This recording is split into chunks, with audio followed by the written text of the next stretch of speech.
when this Filipino started arguing with someone on the phone. He had no idea who was actually listening. He even said, "Fine, then let's break up." But then his friend grabbed the phone, and everything suddenly made sense. Wait till you see whose wife it was. Hello? Oh! Nandito umiinom.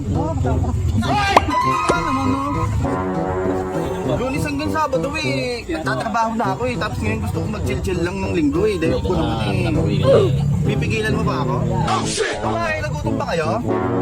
Pambihira ka naman oh. Ano?